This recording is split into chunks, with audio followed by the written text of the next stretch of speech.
Good afternoon, everybody. Welcome to another HM1 in 2021.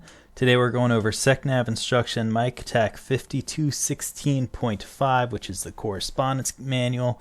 Again, that's Secnav Mike TAC 5216.5. As you probably saw from my other videos, I'm breaking it down by chapter because these kind of bounce around depending on which exam you're taking and what cycle.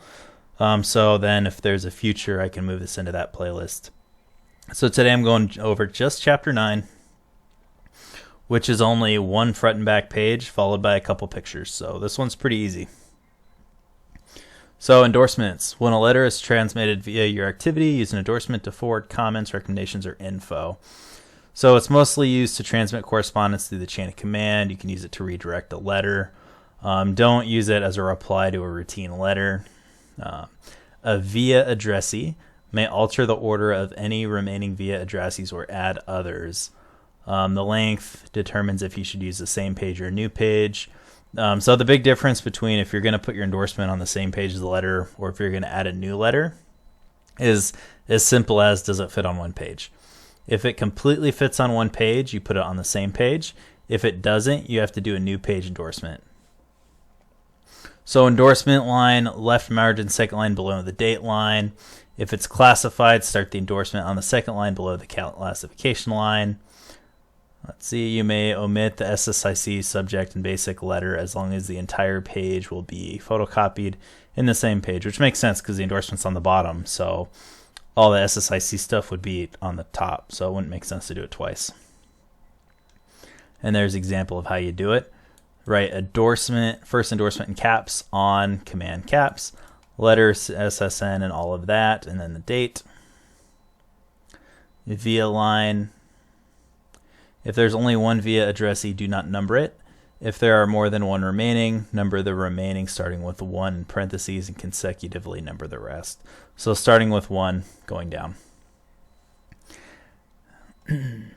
Adding a reference, so don't repeat a reference in the reference line of your endorsement that has already been identified in the basic letter, because your endorsement is basically not a reply but adding more info, so it wouldn't make sense to add references when it's already on that original letter. It's kind of like wearing coveralls plus a belt. Let's see, adding enclosures. Don't repeat an enclosure if it's already on the basic letter. Only identify enclosures that you specifically add. And you continue the numbering from the basic letter. So it says here, if the basic letter and previous endorsements have enclosures up to number 5, then your endorsement would start at number 6. So enclosures are sequential throughout the entire letter. Copy 2. Each activity that endorses a basic letter before you and the originator shall be included as a copy. So basically anyone that's looked at it copies it. Then it has how to forward endorsements. Attach any enclosure you identified. Forward 1 copy of your endorsement to each remaining addressee.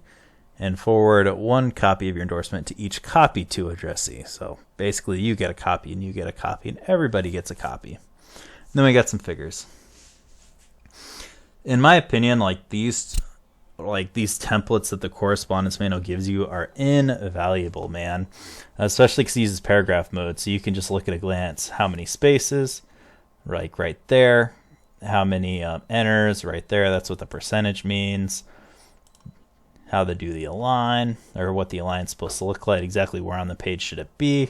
I just wish there was a way to easily copy these to Word, because this is just invaluable in the correspondence manual. So as you're looking from to, everything's left aligned as we did over the formatting. How to prepare the endorsement.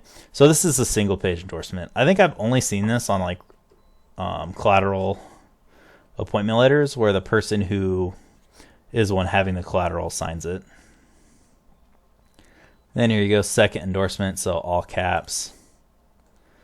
Let's see, and then copy 2. And then there's the order, which is pretty much the same for every chapter. And boom, that is chapter 9 of the correspondence manual.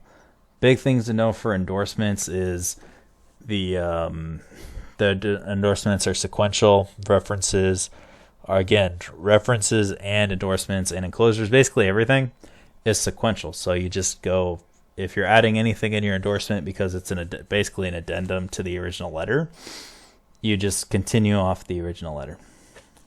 So again, that was Chapter 9 of the Correspondence Manual. Hope you enjoyed. Hope you helped. Have a good night.